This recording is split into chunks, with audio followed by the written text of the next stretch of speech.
Manang Aimee, nilaglag si BBM.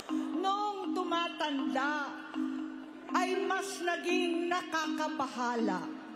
Batid ko na nagda-drug siya.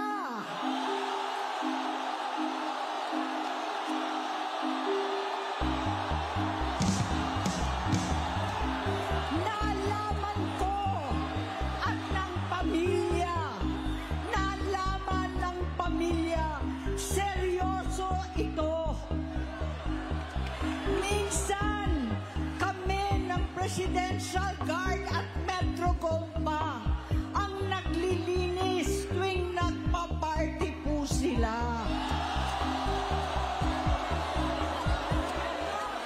BBM, weak leader na adik. No, I cannot because nandyan si Marcos. Hindi ako believe siya na he's really a weak leader. Kasi spoiled child, only son. Of course, he can talk. He delivers English articulate. Pero ang-aral kasi kung saan-saan sa labas. Pero sabihin mo may crisis, gano'n.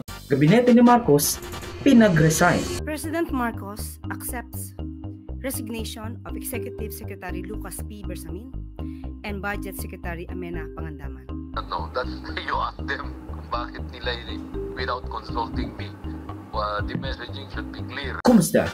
I'm your listeners or board, Joseph, and welcome to News and Worthy Recap, Weekly Edition number 130. We've been super since last week, so skip the chances provided if it piques your interest and subscribe to the channel kasi why not, di ba?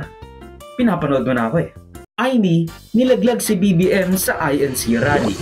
Noong tumatanda ay mas naging nakakabahala. Batid ko na nagda-drug siya.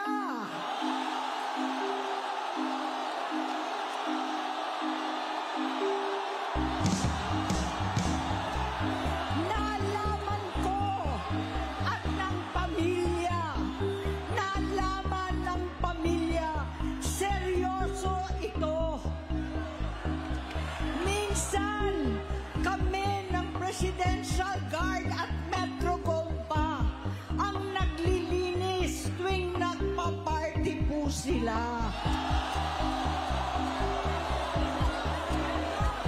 Ay na nga, kunyari na siya kami. Kunyari hindi namin alam. Pero grabe naman, parang walang pinagsamahan, Lods. Magkapatid kayo tapos ganyanan. Pero, wala akong pake. Total, maybe hindi nga kayo magkapatid. Bahala kayong magsiraan dyan. Nagda-drug siya.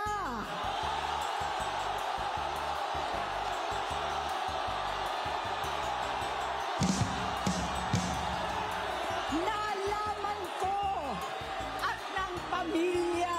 Pero bakit parang na-surprise kayo? Hindi ba matagal nang sinasabi ni Duterte yan na adik si Marcos? Na adik at bangag si Marcos even before he was running for presidency? Dalawa na lang yan sila sa political horizon. Yun, nagtataka rin ako kung bakit na suddenly naging fascinated ang tao. There's even a presidential candidate na cocaine. Yung mga mayaman sa Davao, yung mga anak ng mga mayaman. Kaya ako nagtaka ako, anong nagawa yung tao niya? Contribution has he made pala sa Pilipinas. Yan lang, gusto ko lang tanongin ng hindi naman sabang bakit ang Pilipino parang lukong-luko. Magtanong lang ako sa inyo, ano ang ginawa niyan? Nagdadroga yan ng cocaine ang tirada niya. Itong anak ng mga mayaman, lahat dito, tirada niya ng cocaine. Hindi ako nag-iintriga. Bahala kayo. Find out. Hindi ba ka nagtataka na kahit nakatandem ni VP Sara sa Uniteam si Marcos, hindi niya in-endorse si BBM sa pagka-presidente? No, I cannot because nandyan si Marcos. Hindi ako believe siya na he's really a weak leader. Kasi spoiled child, only son. Of course, he can talk. Siyempre, malaking bagay dahil pare-pareho naman kami, magkapanig kami. Pero nasa administration side kami pareho. Kaya sana, ayun nga, unity ulit, may pagkaisa natin yung administration side. At Also nga pala, subscribe to the channel, follow my links sa socials on board, Joseph. Kasi nga, tagal-tagal ko nang nag-YouTube pero hindi pa rin ako nakaka-1,000 subscribers. So I need 50 more subscribers. Balik muna tayo sa rally. Ginamit ni Manang Aimee ang audience na makasapi ng Iglesia ni Cristo, which reached a peak of more than 500,000 na deboto at ibang nakikirally sa kanilang protesta na may temang Rally for Transparency and a Better Democracy. Magandang yo. Now, this is the church's second rally in the same year kasi nung una noong January. Nung una ay nung nag-rally ang mga kapatid natin sa INC sa kanilang binabansagang National Rally for Peace noong January na tumututol sa impeachment ni Vice President Sara Duterte na umabot ng at least more than 1.5 million people na rallyista. Kaya talagang magugulat kayo, that is a show of force unmatched by almost anything. Ang sabi nila, hindi sila pro-Duterte pero yung impeachment na underway noon ay, let's be real, pampagulo lang raw sa bansa. Pero bago nyo sila akusahan na pro-Duterte, kudos sa kanila kasi nung mayroong mga pro-Duterte na rallyistang gustong pag-resignin si BBM, pinaalis nila. At least in that way, we can argue na ang rally ay hindi explicitly na parte ng mga ugong-ugong sa destabilisasyon kuno ng gobyerno. Gusto naming maging maliwanag sa lahat. Hindi natin hinahangad ang pagbagsak ng ating pamahalaan bilang institusyon. Sana maging maliwanag yan sa lahat. Ang nais natin ay ang pagbagsak ng katiwalian. Pero balik tayo kay Aimee. Unang-una sa lahat, kung alam mo noong pang drug user itong si Bongbong Marcos, bakit mo ba pinush ang kanyang candidacy for presidency? Kung ayaw mo sa adik, or at the very least, ayaw mo ng adik sa presidency. Tapos sinabi mo pa kaya mo pinilit or kaya mo pinush si Marcos na pakasalan si Liza Araneta Marcos para tumigil ang kanyang pagiging adik. Matagal na silang kasal. Marami na silang anak. Ang sinabi mo, di ba, mas lalong lumala ang pagiging adik ni Marcos nung naging asawa niya si First Lady Liza Araneta. Tapos, pinush mo pa rin siya maging presidente? Di ba ang weird nun? Kinumbinsi ko pa si Bongbong. Pakasalan mo na si Lisa. Naisip ko nun, kapag nag-asawa siya, malalagay na sa tahimik at magkakaroon ng direksyon. Ang laki ng pagkakamali ko. Mas lumala ang kanyang pagkalulong sa droga.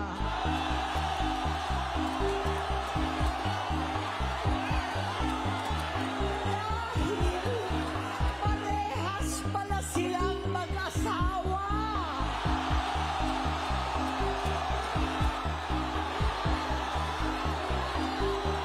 Naging gobernador siya ng Ilocos. Alam ng mga tao doon na halos hindi siya pumapasok. Tapos kinumbinsi mo pa si Sara na tumakbo kasi matatalo daw ni Lenny kapag hindi sinama ang mga Bisaya in the wave of the Duterte clan. Pagdating ng late October, after deadline ng filing, tumawag sa akin si Senator Aimee Marcos. Sabi niya sa akin, pwede ka ba tumakbong Vice President? I'm happy that she was honest enough to say, kasi matatalo kami ni Lenny kung hindi mo dalahin ang Bisaya. Also nga pala, subscribe to the channel, follow my links sa socials on board, Joseph. Kasi nga, tagal-tagal ko nang nag-YouTube pero hindi pa rin ako nakaka-1,000 subscribers. So I need 50 more subscribers. Pero alam mo kung ano yung pinakamasaklap? Matagal nang alam ni Tatay Diggs na adik itong si BBM, or at the very least, matagal niya na itong sinasabi. Pero wala siyang ginawa. Pero wala kang ginawa. Yung mga mahirap na drug user, pinapatay. Kapag siya buong gamit mo, todas ka, walang due process. Shit happens, di ba nga, nung may namatay na bata dun sa drug raid. Sabi ni Bato, shit happens. Sino bang gusto? Ikaw ba, pulis ka, gusto mo may bata matamaan? Never. Kasi ikaw may anak ka rin. Hindi mo gusto mo mangyari na ganun. Pero shit happens. During operation, shit happens. Pero kapag cocaine, baka maging economic advisor ka pa ni Duterte. Di ba, Michael Yang? Alam ko na yung mga mayaman sa Davao, pati yan siya humihirit ng cocaine. Cocaine lang naman. Wala akong sinabing siya. Cocaine. Michael Yang is always with Premier Wu ng China. Every time magpunta dito kasama yan. Papaya kaya ng ambasador satellite nila malap. Papaya kasi Michael Yang magpunta-punta dito. Kasama-kasama yung ambasador. Ibig sabihin, alam natin na kapag kaibigan ka ni Duterte, or at the very least, kapag mayaman ka, hindi ka niya ipapahuli. Hindi ka ipapapatay at mas lalong hindi ka ipapahuli. Si Bongbong Marcos bangag noon. Ngayong presidente na, bangag natin ang presidente. May drug addict tayo na presidente. Nung ako'y mayor, pinakitaan ako ng evidence ng PDEA. Doon sa listahan, nandoon yung pangalan mo. Ayaw kong sabihin yan kasi magkaibigan tayo. Kung hindi magkaibigan, magkakilala. Ikaw pumapasok kayo ng alanganin. Mr. President, baka susunod ka sa dinaanan ng tatay mo. Diyan ako takot. Ayaw ko mangyari sa iyo yan. No, sa mga DDS naman na ayaw umako ng mortal nilang kasalanang nagpadala sa tatay nila sa The Hague, the Netherlands, at sinisisi pa ngayon ang mga campings kasi hindi raw sila sumasama sa kanilang force to resign Marcos. Tandaan yung never inendorso ni Duterte si Marcos. Kayo ang bumoto dyan. Noong 2016, si Cayetano ang VP ni Duterte. Pero sino ang binoto nyo noon? I'm 100% sure noon na ang binoto nyo as VP noong 2016 ay hindi si Cayetano, kundi si Marcos. Lahat po ng nasa stage na to ay nagsalita tungkol sa corruption. Pero nung tinignan ko po sila, so far po si Senator Trillanes, Senator Hunasan at ang inyong lingkod lang ang nagtaya ng buhay namin laban sa corruption. Na pag yung ibang hearings nawawala kasi mga kaibigan ang nandun. Pag Coco Levy nawawala. Pero nagulat po ako mga kababayan. Sabi ni Senator Bongbong wala daw bahid ang kanilang pamilya. $10 billion ang nanakaw nung panahon nila. 450 billion pesos. Nung isang linggo lang po, nagulat ako, 205 million po niligay sa Napoles.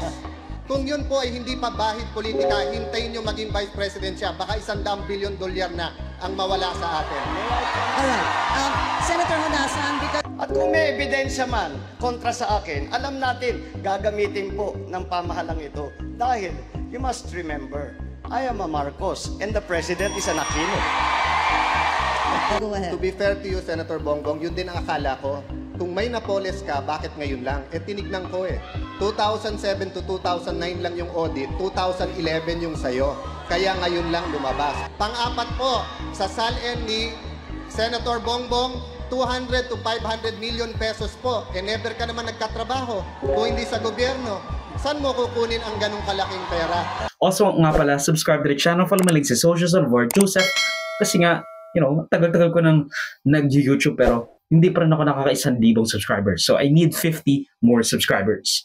Tapos ngayon, sisisihin nyo yung mga kakamping dahil nananahimik sila dahil nga hindi pa sure kung sino ba talaga nagsasabi ng tama in the wake of Zaldícos revelation. which you will learn more about later. Pero ito, real talk. Nung narinig ko yung hiyawan ng mga relihista sa sinabi ni Amy na drug user daw si Marcos, nanghina yung buong katawan ko. Bakit ba naiipit ngayon ang mga Pilipino sa awayan ng pamilyang ito? Infighting pa. Yun ang malala.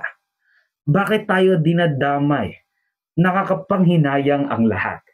Para kang mawawala ng pag-asa kasi yung mga ganyang issue, dapat hindi na natin yan nararanasan.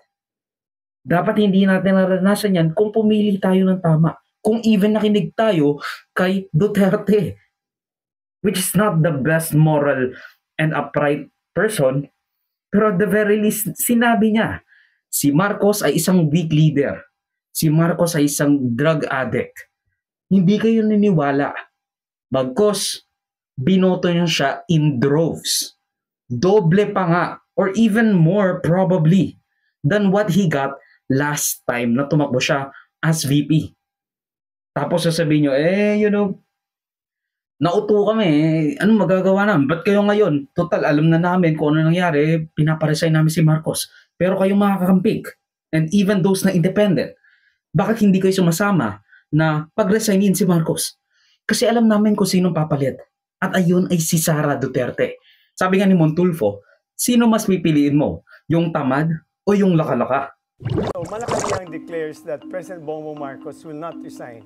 Stepping down is simply not an option. So, what do you think, Mon? Dapat naman kasi sinong papalit sa kanya, yung luka-luka. Bakit naman luka-luka? Kita mo naman ng mga asta. I mean, nakita mo ba siya sa mga, yung gigilitan ko ng, merong something wrong with her. So you're afraid of that because of her mental well-being? Yun ang katakot. Kung iba sigurong vice president niya, baka dapat napalitan si Bongbong eh. Tamad eh. Yung isa tamad, yung isa naman may sira sa ulo. Teka mo na kung gano'n ang presidente natin at vice president, anong solution nyo?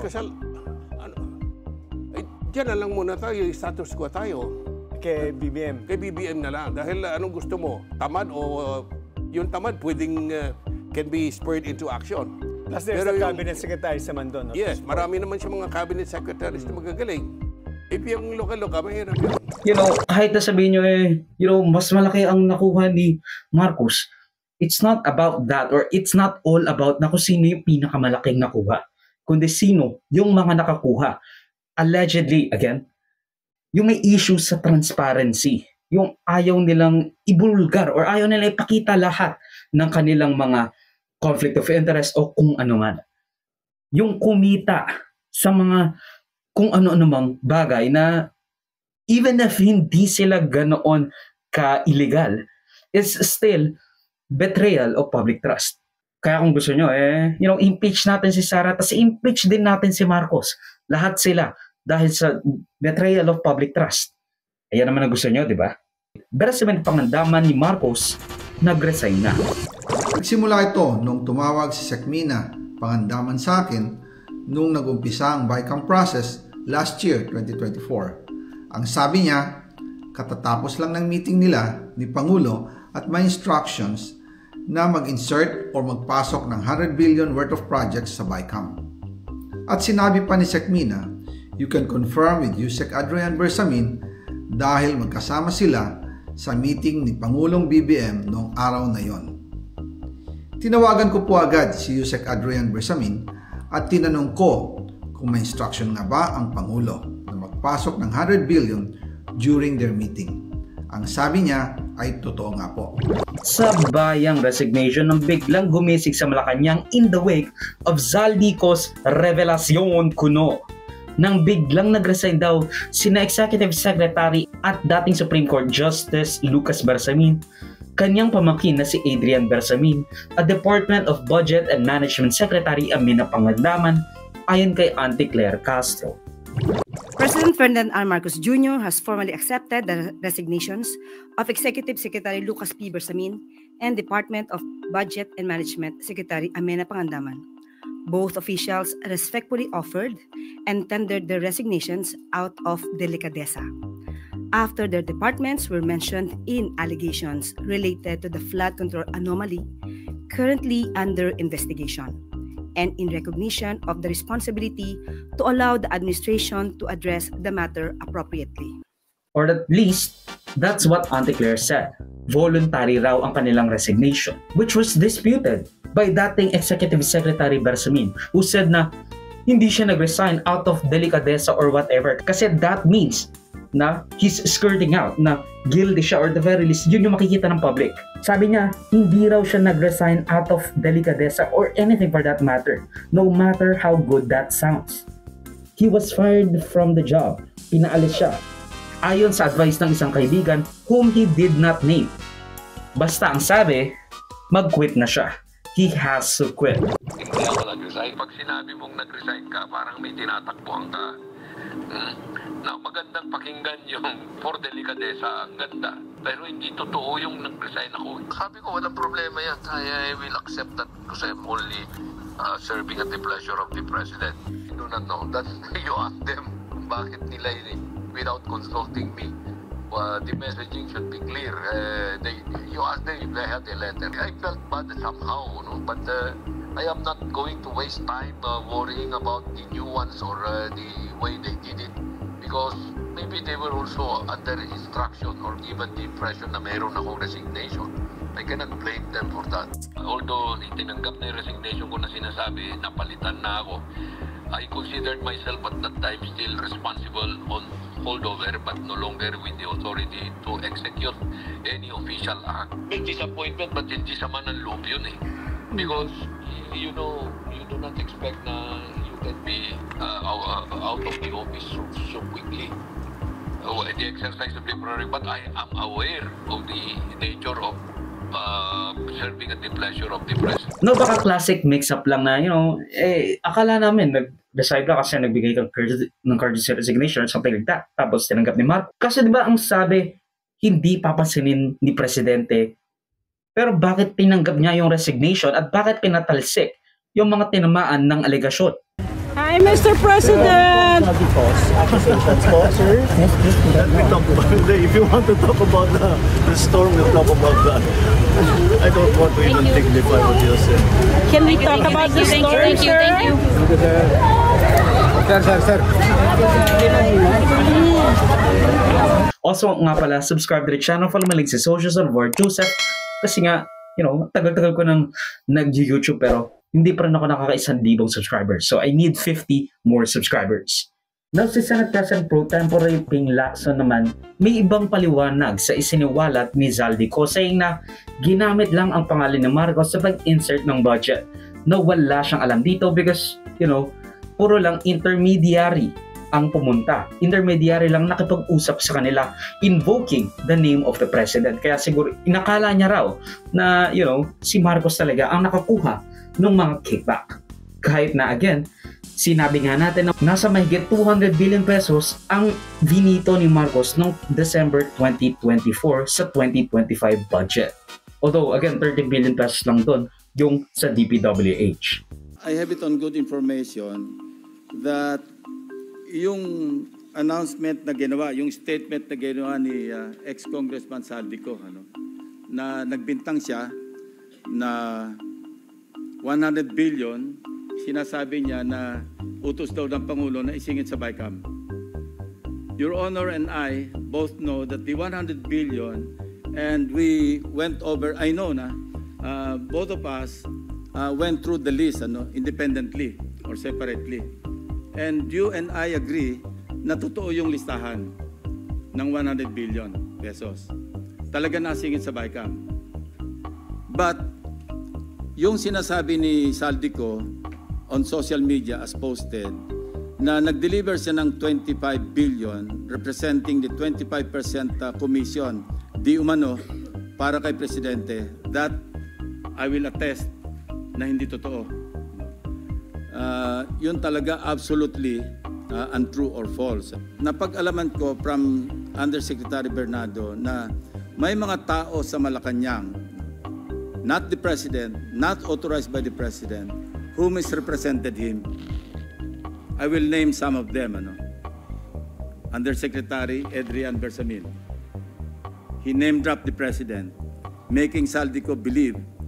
na utos ng Pangulo na ipasok sa BICAM yung insertions na 100 billion. Now, USEC, Trigib, Olaybar. So 52 billion, yun yung personal hinandle niya. And talagang sabi niya, naghatid ako ng pera as kickback. But not to the President, but to USEC Olaybar. And sabi niya, ang pagkaalam niya, kasama si USEC Adrian Bersamin. 8 billion pesos, Mr. President. No, kung totoo ang mga yan, tama nga ang sinasabi ni Duterte. Weak leader ka nga. Isipin mo yun, wala kang alam sa mga pinaggagawa nila invoking your name. Mali ang mga taong pinagkakatiwalaan mo. No, I cannot because nandyan si Marcos. Hindi ako believe siya na he's really a weak leader. Kasi spoiled child, only son. Of course, he can talk. He delivers English articulate. Pero ang aral kasi kung saan-saan sa labas.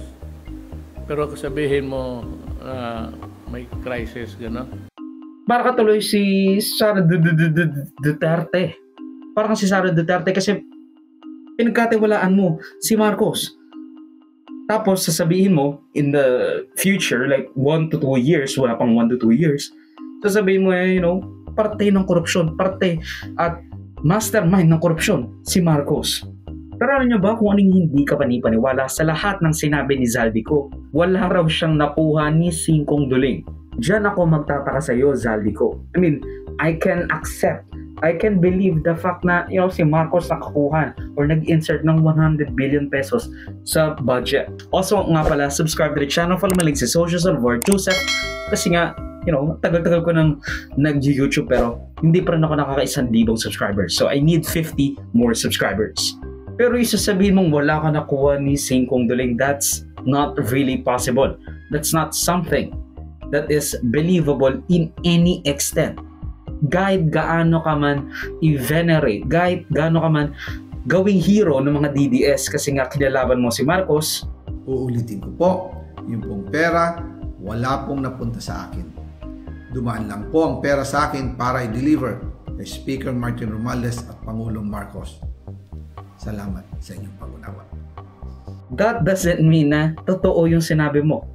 I do not believe na wala kang nakuha ni Singkong Duling sa pagiging Committee on Appropriations chairperson mo. Kasi nga even si Sara noon sinabi na dalawa lang ang may-ari, dalawa lang ang may hawak ng ating budget.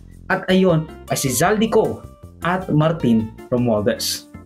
Ang budget ng Pilipinas ay hawak lang ng dalawang tao. Hawak lang siya ni Congressman Zaldico at ni Congressman Martin Romualdez. Yan ang katotohanan. Isang pa yung mga basura, yung mga maleta raw na puno ng pera. May timestamp pa, around January to June 2024 ang madalas na nasa listahan. Pero ang sinasabing kickback ni Marcos na nag-insert daw siya ng 100 billion pesos nung last quarter ng 2024. Let me remind you na ang BICAM November, October ginawa. Tapos sinain into law ni Marcos nung December 30, 2024. Nag-veto siya ng around 200 billion pesos sa budget. Tapos sasabihin mo, nakakuha si Marcos or nag-insert si Marcos ng 100 billion pesos. Paano siya makakakuha ng kickback kung hindi niya pa nga na-approve yung budget insertions mo? Nakakuha na agad siya nung first and second quarter ng 2024. May mismatch ang araw at taon to most of the supposed evidence na pinakita ni Zaldico. Wala pang ang perang nakita puro maleta. Yung iba may plastic at presyo pa yung mga maleta. So isipin natin bagong bili lang ba yung mga yon? And if so, kapanipaniwala ba yung sinabi ni Zaldico? Hindi natin alam. Kasi again, ayaw mo pang umuwi ng Pilipinas at mag-swear under oath na totoo ang mga sinasabi mo. Walang magkakaroon ng kaso niyan kung sinasabi mo lang yan sa video. To hold people accountable, kailangang mayroong sumumpa. Hindi yung puro video lang na katulad ng ginagawa ko. Kailangan sumumpa ka sa harap ng isang judge o sa kahit anumang authoritative na committee. Ayan tuloy, naunahan ka ni Marcos, sampahan ka ng arrest warrant. Susunod yan, pati password mo, ikakansela rin. Kasi sa sobrang bagal ni Marcos sa warrant of arrest at pagkansela ng passport mo, parang naging retaliation tactic na lang sa video na nilabas mo. Na retaliation tactic niya lang to sa dati niyang pinoprotektahan with the delaying tactic. Nais kong i-report na ang ombudsman formal nang naghain ng kaso laban kina Zaldico at iba pang 17 individual batay sa mga ebidensyang iniakyat ng ICI at saka ng DPWH. Hindi po ito haka-haka, hindi po ito kwento. Ito po ay tunay na ebidensya. At ito po, para hindi ko na babasahin, pero makikita naman ninyo sa phone ninyo, ito yung listahan ng may arrest warrant na. But no, as of now, no calls for Marcos's resignation. I will not do that. At no to Sara being the president as well. Let's see where the wind will blow. Also nga pala, subscribe to the channel, follow my links sa socials on Word Joseph. Kasi nga, tagal-tagal ko nang nag-YouTube pero hindi pa rin ako nakaka-1,000 subscribers. So I need 50 more subscribers. Kasi walang substance as of now ang sinasabi ni Zaldico. Maybe kumakapit siya sa patalim. Trying to incur the favor of the DDS crowd na malakas at maboka. Baka maproteksyonan pa siya. Susunod, magiging senador na yan. Kasi makikita mo sa kanyang mga comment section, sasabihin niya na, praying for God to protect Zaldico. Or something like that. Samantalang last time lang sinasabi nila na, no, bakit hindi sinasabi yung pangalan ni Zaldico at Romualdez? Tapos nung bumaliktad si Zaldico at unsubstantiated by the way, na sinabi na kasama si Marcos at Romualdez sa flood control debacle, bigla na lang siya naging hero. Bigla na lang siyang naging santo ng mga DDS. Bakit? Kasi they are one step closer into putting Sara into the presidency. At yan pagtapos ng News Worthy Recap Weekly Edition for roughly the 3rd week of November 2025. Mag-suggest some more topics and or corrections to the balitas if you feel I misrepresented them in any way. Salamat sa panunod makabayang of War Me. Like, subscribe, and follow my links sa socials and of War Joseph that would be linked down below. Sa susunod muli, of course, paalam.